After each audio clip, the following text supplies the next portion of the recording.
who seemed to have it all. The nicest clothes, exotic trips, fancy cars. He was a man's man. He liked cricket. He liked the good life, so to speak. She's hanging around with the jet set. She's literally in amongst royalty. But behind closed doors, their storybook romance wasn't all it appeared to be. She said that there was abuse going on, all kinds of other disturbing things, violent things. It would all come to a violent end in bloodshed, betrayal, and a mysterious disappearance.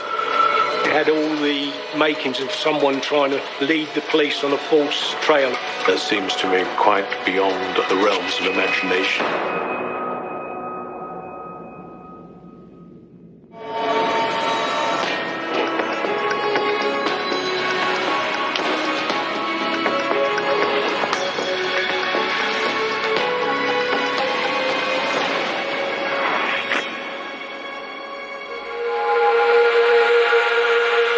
September 18th, 2000. A little after 3 p.m., London police receive an emergency call from the home of 38-year-old businessman Tom Cressman. Tom had just returned from a trip abroad, and his mother was trying to reach him, but she couldn't. So she asked one of his employees to go and check on him to see if he was okay. They didn't live very far away. Mother lived in Kingston, he was in Fulham, and they spoke to each other every day, just without fail, always in touch with each other. So when they travelled back and she knew there'd been trouble, she tried to get in touch with him. The employee tells police that when he got to the house, no one was at home. So he let himself in, but he wasn't prepared for what he found inside. Tom is lying in bed, he's unconscious, and he's covered in blood. Paramedics are immediately dispatched to the scene, but they are far too late to save Tom. He'd suffered wounds to his head and his chest, and it looked like he'd been dead for a while. Detective Jim Dickey is assigned to the case. In the bedroom upstairs, I found the body of Thomas Cressman. On the forehead, there was a bruise, quite a substantial one, and he was stabbed with one stab wound at the side of the chest, who'd clearly been murdered.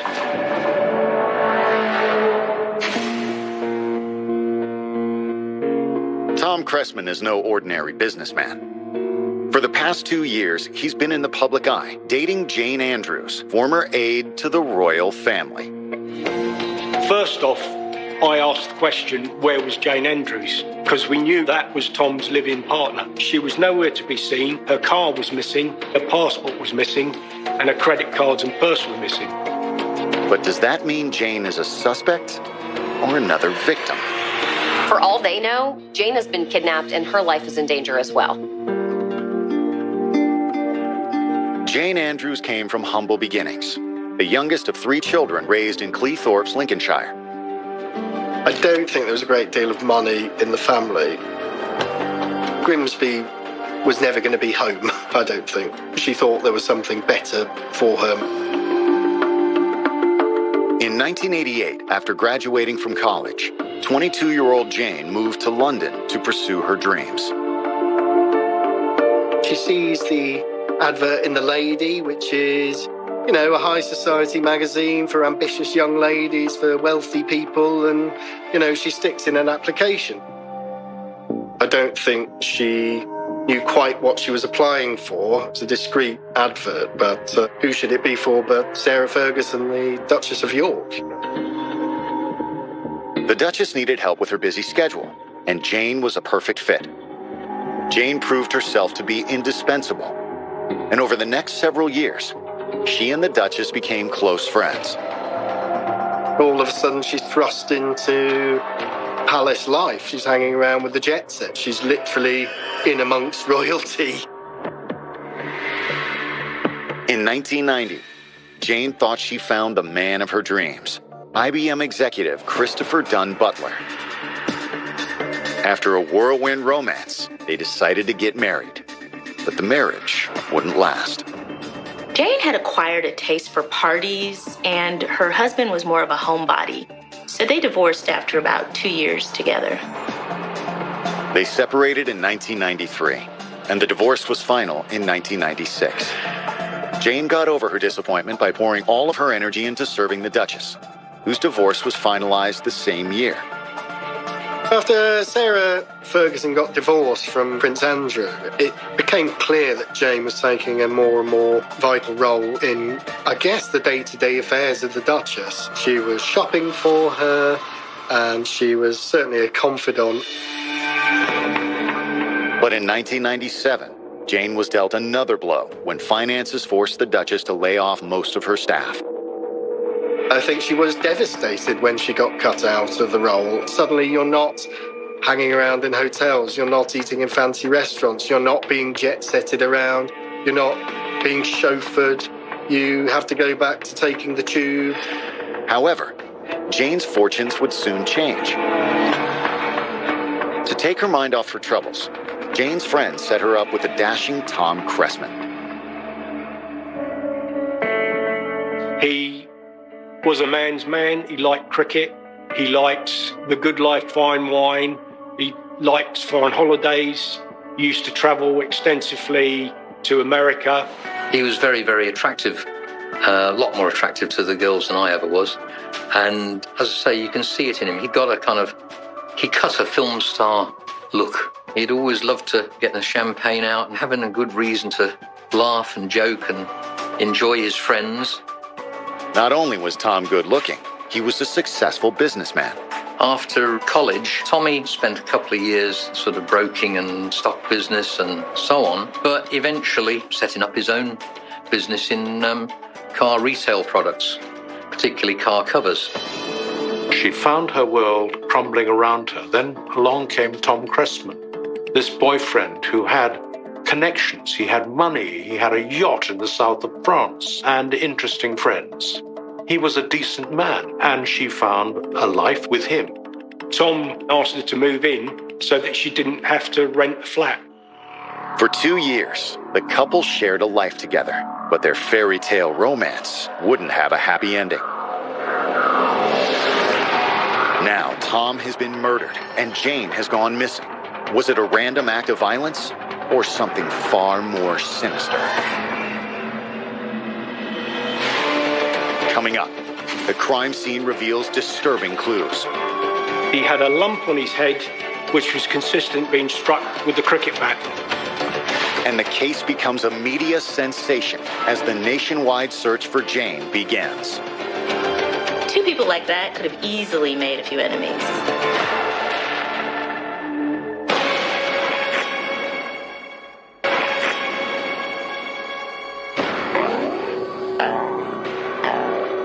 London police have found 39-year-old Tom Cressman murdered in the bedroom of his home in Fulham, southwest London. Tom's live-in girlfriend, Jane Andrews, has gone missing. Outside the bedroom where the body was found, there was a set of banisters, and a dressing gown cord was wrapped around the banister. It's unclear whether that makes Jane a potential suspect or the victim of a kidnapping gone wrong. DNA, fingerprints, blood samples all have to be tested. Not to mention the clock is already ticking on finding Jane. Based on the dried blood and position of Tom's body, police determined he was killed sometime the night before. He was in bed, asleep. He had his sleeping stuff on. His glasses were at the side of the bed. The fatal blow appears to have been a stab wound that pierced Tom's heart, and investigators find the murder weapon on the floor nearby. Upstairs in the bedroom, we found a cricket bat next to Tom's body, and we found a kitchen knife which came from the knife block in the kitchen. He'd been stabbed with a knife at the side, which we found there, which was consistent with the wound on his body. Closer inspection reveals that Tom also suffered a heavy blow to the head. He had a lump on his head, which was consistent being struck with the cricket bat. And anyone that knows about cricket, that's quite a hefty piece of equipment. And if you got hit over the head with it, you'd be stunned at the very least. The wound suggests that Tom's killer knocked him unconscious before stabbing him to death. And whoever it was appeared to have cleaned up afterward. We found blood in the shower tray in the bathroom, And indeed, what we would do in most murder scenes, we take the sink waste pipe out, and there was blood in the waste channel, consistent with Thomas Cressman's blood. If the killer was trying to cover their tracks, they were unsuccessful. But so far, police are unable to find a motive for the attack.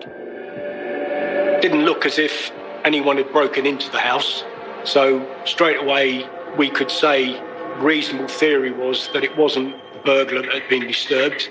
Whoever had got into the house had done so legitimately or been let in. Does that mean Tom or Jane knew the killer? The number of theories there. Was she kidnapped? Had she left because she was scared? Was she indeed involved? But, obviously we had to find her and interview her first.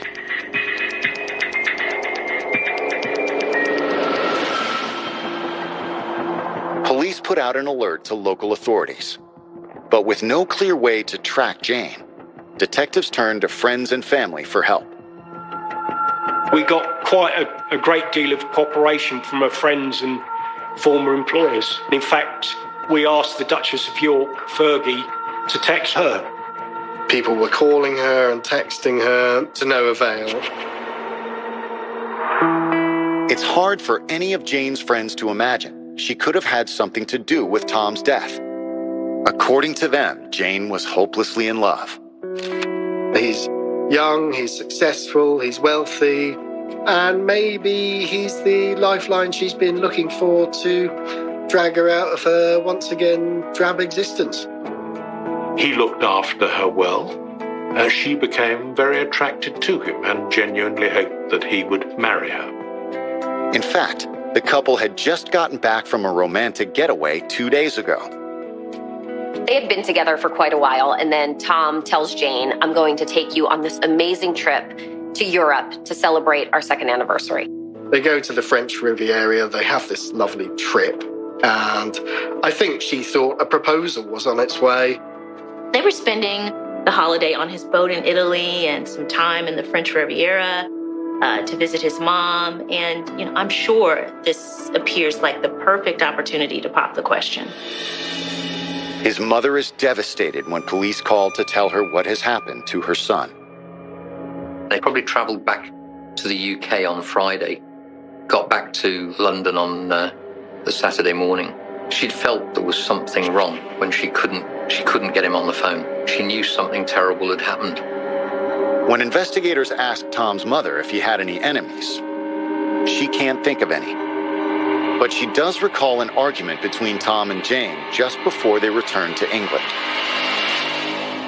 It was just quite clear when they were leaving to go to the airport that she was in a very, very bad mood and bad frame of mind.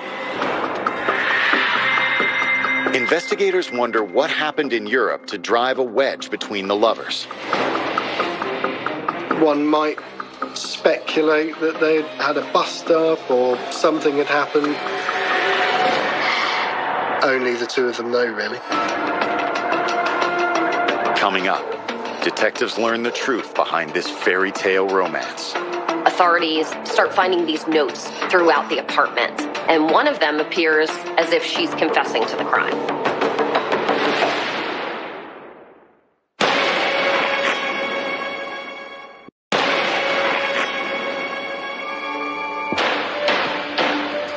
While London police investigate the murder of Tom Cressman, the search for his missing girlfriend, Jane Andrews, is still underway. And news from Tom's mother of a recent fight between the two lovebirds has shifted the focus on Jane from being the victim of a possible kidnapping to a potential suspect. Only Jane and Tom know what happened in France, but it's quite clear Jane had expected a proposal. This led to arguments when they were in the south of France in the week or two before he was killed. Arguments that continued in France at the airport. Tom's mother says she and her grandson David drove the couple to the airport. It turned out to be a very uncomfortable trip. A lot of arguing going on, and my son David just alerted us to the fact that there'd been quite a bust-up about things. Jane was apparently shouting at him the whole way, accusing him of wasting the last few years of her life. Tom's mother tells police that Jane even called a friend to vent her frustration. They could only hear her side of the conversation, but at one point she said something like, "I can't do this anymore." However, Tom's family tells police that the problems between Tom and Jane began long before that. To the outside world, Jane and Tom looked like the perfect couple. He was her Prince Charming, she was his princess, but in reality, it was just very different. Well, part of the murder investigation, you look at all the suspects, you look at a motive, and you also try and build up a picture of the lifestyle of the victim. And that's what we did with Tom Cressman. Following the success of his businesses, it seems Tom had been enjoying the life of a playboy. He'd done very well as a stockbroker, made quite a lot of money, and his passion was cars and fast cars, and he had gone into business doing that.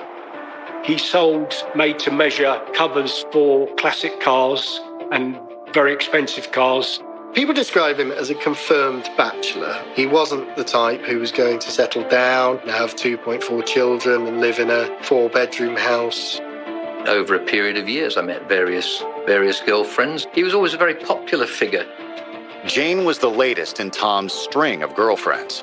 But once Jane started living with him, everything changed. Tom offered Jane to come in and live with him so that she could get back on her feet, but that's not what happened. She was only meant to live there for a little while and ended up basically moving in. And over the next year, friends say cracks began to show in their relationship. When we started investigating and asking questions of friends and family, it was apparent that Jane was a bit of a gold digger and wanted the insurance of Tom Cressman and his lifestyle around her. But clearly, Tom wasn't going to take the step that she wanted him to take, i.e. marriage. She just seemed to be very, very demanding. All she was bothered about was herself and having him. Jane's demands began to put a damper on Tom's lifestyle. She just didn't like other people having attention from Tommy. Not only any other ladies at all around him, but with his, male friends. Tom's family says it got to the point where he wanted to end the relationship. But it wasn't that easy. Jane was desperate to hold on to him and would threaten suicide if he ever tried to leave her. And Tom believed her, so basically he kept putting it off. He wanted to try to keep a relationship ticking, but he was finding it, I think, by that stage, more and more difficult. Finally, Tom realized he couldn't avoid it any longer. So he planned the vacation to France, not to propose, but to break up with Jane. On the holiday they'd just come back from in northern Italy and France, he told her that, it wasn't going to happen. That was quite a bitter blow, She maybe had built it up in her own head that she was about to get married. She told friends as much. And so for him to ultimately go completely the opposite direction and reject her would have been, a fairly big rejection. She was, extremely upset and angry. But had Jane been angry enough to commit murder? Back at Tom's home in Fulham, investigators find another clue that seems to support the theory. There were post-it notes that police found in the house after the body of Tom Cressman was discovered, in which she appeared to be making complaints about her treatment. Authorities start finding these notes throughout the apartment, and they appear to be in Jane's handwriting. Which led me to believe that Jane Andrews may have been involved in some way.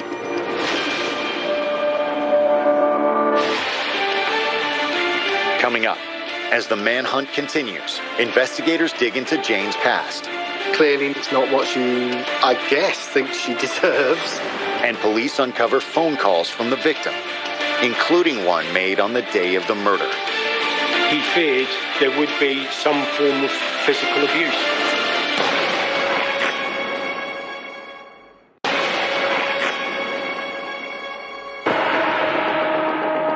Hours after Tom Cressman is found beaten and stabbed to death in his home, detectives have a possible suspect. His girlfriend, Jane Andrews. She was pushing Tom to marry her, and Tom told her that, it wasn't going to happen. So clearly, the motive may well have been a woman spurned. Tom's mother says Jane vented her anger over the phone while they were driving to the airport. The friend Jane called turns out to be a man named Gil Hancox. Investigators track him down to find out what Jane said. Jane was blindsided. I think the fact that she was going on this cruise that was touted as a romantic getaway, again, all signs pointed to he's going to propose. I think she was completely blindsided that he's ending the relationship. Gil tells police the breakup was devastating to Jane, especially since Tom had been her only hope of keeping the lifestyle she had become accustomed to while working for the Duchess of York. She's going to go back to working for £17,000 a year. It's clearly not what she wants. It's not what she, I guess, thinks she deserves. She gets fired by Fergie. Put yourself in Jane's shoes. Jane's friend told police that she received a phone call from Jane and that she said how embarrassed she was about everything. When Jane lost her job working for the Duchess, she lost everything. And the breakup with Tom was like losing it all over again. I think she had really pinned her hopes on him, and when that hadn't worked, she had, well, for want of a better word, lost it. When detectives searched the rest of the couple's phone records, they discovered Tom had made a few calls as well. When they got back from the south of France, they moved back into Tom Cressman's accommodation and clearly had a major argument. It got to the point where Tom Cressman decided that he was in danger. Tom had rung the police several days previously and said that he wanted the police to attend the house because they were having a row, and he said, if you don't come, I'm fearful what would happen. And that was prior to the murder. Despite Tom's request, police determined there was no need for them to become involved in a domestic dispute. Unfortunately, the police officer took the call, didn't deal with that remotely sympathetically, and I'm quite sure police would deal with it differently now and take it rather more seriously. Detectives also learn of another call made to Lucinda Ellery, a mutual friend of Tom and Jane's. It was made the day of the murder. Lucinda sees the report of Tom's murder and she calls police. She tells the police that she'd had a conversation with Tom and Tom had told her that he and Jane had broken up and she'd just left the house. She'd stormed out of the house. A few moments later on that conversation, Tom tells Lucinda that Jane has just walked back in. I gotta go. Lucinda says that was the last she heard from either of them. Considering the fact that Tom was found murdered the next day, the conclusion seems obvious. The police had got it pretty clear in their minds that she was the one who'd done this. So it was just a case of really finding her and bringing her back. The next morning, Scotland Yard makes a public appeal for help. We put out what we term an all ports warning, which means that should this person be seen and trying to abscond or leave the UK, she would be arrested. And we went to the media and said it's imperative that we trace this woman and we need to speak to her as a possible suspect in a murder inquiry. Their first lead comes from an unexpected source. Jane's ex-husband, Christopher, receives 4 phone calls from Jane out of the blue. And then he's wondering, how am I going to respond to this? And he gets a text from her that says 4 days and Tom still has not called me. Why? For detectives, it's confirmation that Jane has not been kidnapped. But where is she now? And is it possible she doesn't know Tom is dead? People were calling her and texting her to no avail. And then a few days later, she sort of pops up and she's texting friends, saying how concerned she is for Tom. She was basically saying, what's happened? Why do the police want to speak to me? One of the friends Jane calls is Lucinda, who immediately notifies police. She tells them Jane was upset and slurring her words. Lucinda gets a phone call from Jane, and she sounds near unconscious. She starts saying that she can't feel her legs, and she's rambling a bit on the phone. A lot of her friends and acquaintances thought she may be suicidal. At one stage, one of my officers was actually sitting with one of her friends when she was texting, and they're all pleading with her to give herself, up to the police. Coming up, investigators trace Jane's phone call to a cell tower 200 miles west of London, in Cornwall.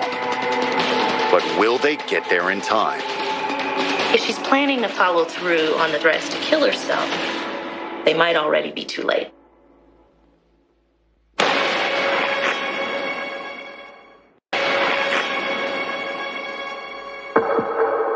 Detectives investigating the murder of Tom Cressman have zeroed in on his girlfriend, Jane Andrews, as the killer.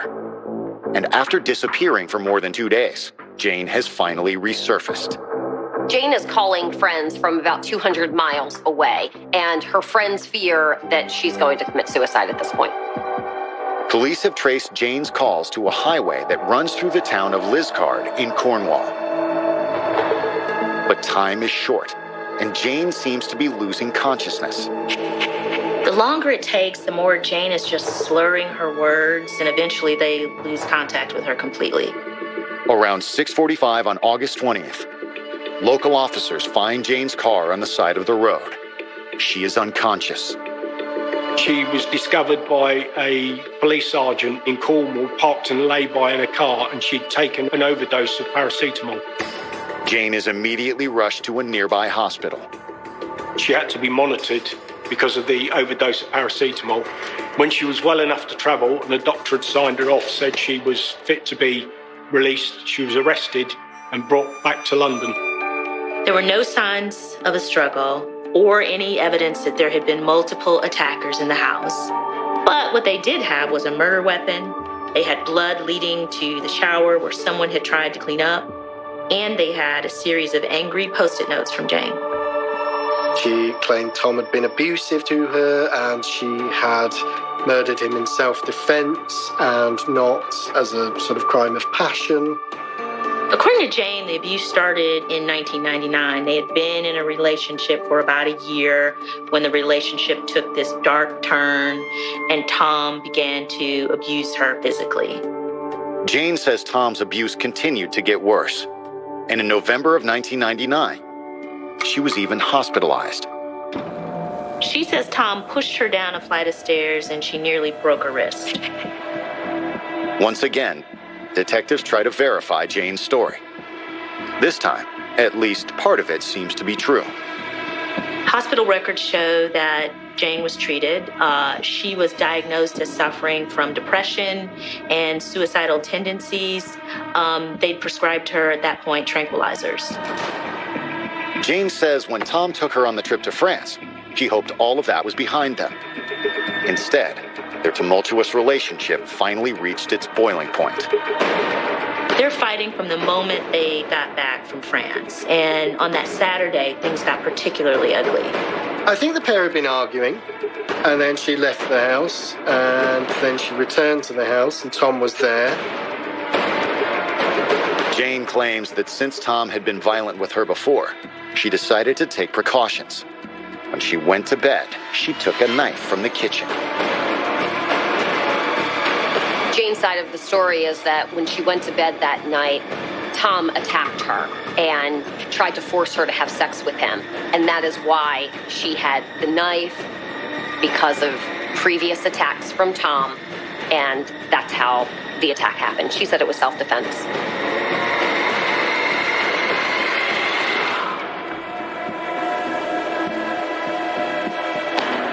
Jane claims that the next thing she remembers is running out the door. Tom bled to death, but not until she'd left him. She left the house as he was still alive. Whether it would have been possible to save him is unclear. The knife severed a major blood vessel and his ribcage cavity filled up with blood, and he basically choked to death on his own blood.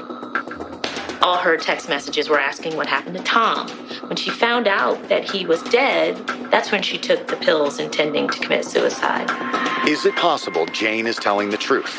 Had she put up with Tom's abuse to keep her life of luxury, only to have it end in violence? She had essentially murdered the man she thought she was going to marry. She was ultimately found in her car trying to end her own life, so she was clearly in a fragile and distraught state. For me, that suggests that she hadn't particularly planned to murder Tom. Detectives aren't buying it. While Jane admits to stabbing Tom with a knife, she's failed to mention the cricket bat. And doctors found no evidence that she'd been fighting back against Tom. If it was self-defense, you'd expect there to be some defense industries on her, some bruising at the very least. None of that, because we had her examined by a doctor as soon as we found her. Furthermore, when investigators search Jane's car, they find items that suggest she hadn't been planning to commit suicide. She had bought a change of clothes because she'd been on the road for 2 or 3 days. Jane packed a bag and she was on the run. This is not a woman who was looking to kill herself. She knew exactly what she was doing. It was very calculated, even down to the medicine that she took to supposedly try to commit suicide. It would not have killed her. If you're going to commit suicide, as she contended she was going to, you don't take paracetamol. You get a nasty stomachache and you can become violently sick and you do damage to your kidneys. It doesn't kill you. To police, it looked more like a killer trying to cover her tracks. It clearly, in my view, is not consistent with self-defense. It's not consistent with her being abused and then her reacting. These were premeditated acts in order to cause Tom grievous bodily harm. London police charge Jane with the murder of Tom Cressman. But what will the jury believe? Coming up, prosecutors present a mountain of evidence. But Jane still has another bombshell to reveal. Fairly depraved sexual practices. It wasn't particularly, pleasant.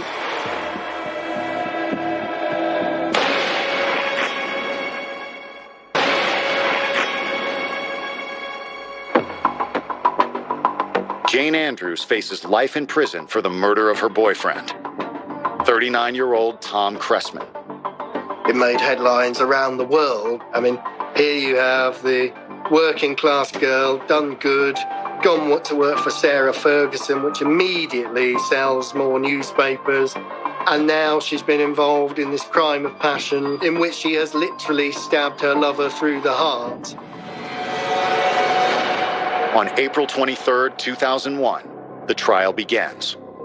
Prosecutors describe Jane as a woman so desperate to hold on to her royal lifestyle that when Tom broke up with her, she snapped. When Tom told her, in no uncertain terms, that he wasn't going to marry her, she flew off the handle, and clearly that's a possible motive for the murder. She was losing the hope of a good marriage and had really nowhere to turn.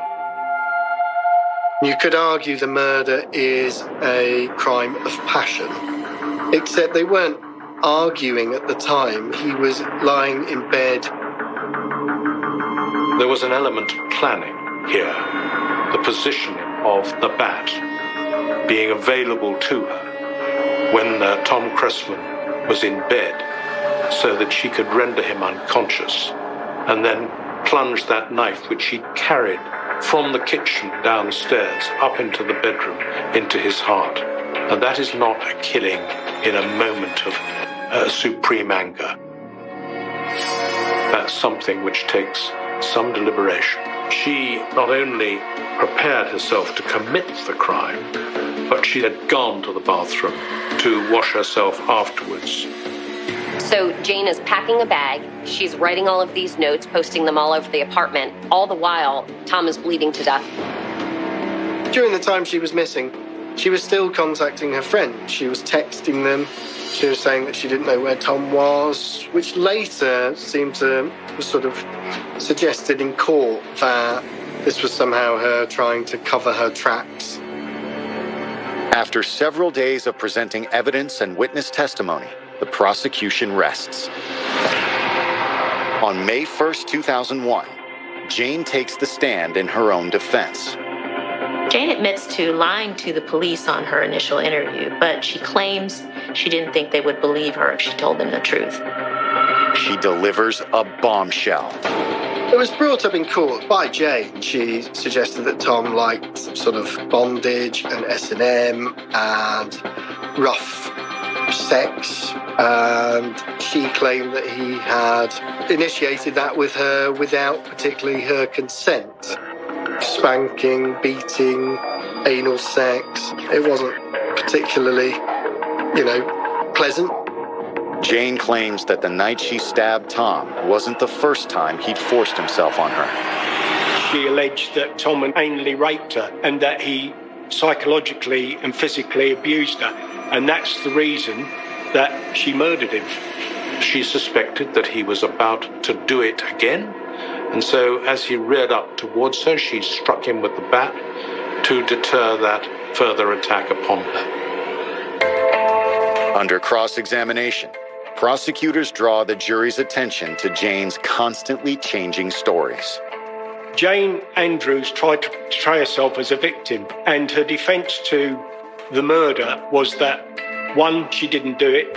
2, if she did do it, it was diminished responsibility. 3, it was self-defence because she was the victim of an abusive relationship. It wasn't a coherent defence. It sort of flitted about from one thing to another. And they assert there was nothing to prove Jane's allegations that Tom had ever raped her. There was absolutely no evidence to support that contention that he was violent in that way, either to her or to anybody else. Indeed, it was an account that came rather late in the day. The evidence appeared to be that she had lied to the police and was changing her story all the time. Basically, her defence was to try to carry out a complete sort of character assassination of Tommy, as though it wasn't enough to have murdered him, but to try to save her own skin. She just tried to completely destroy his character. But what will the jury believe? On May 16th, 2001, they return their verdict. Guilty as charged. The verdict didn't come as a surprise. It maybe would have done to her. And then, of course, she had to face the inevitable sentence of life imprisonment. I was very relieved. My father felt vindicated. My mother too. That justice had been served by the decision.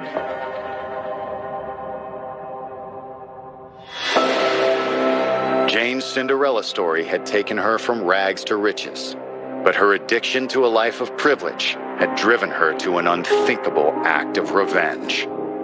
It was the ultimate woman's school scenario, and as we know now, Thomas Cressman paid the ultimate price for rejecting her. What I've seen from the time she murdered Tommy, even to today, I've never really heard anything that suggested that she was actually sorry about what she'd done.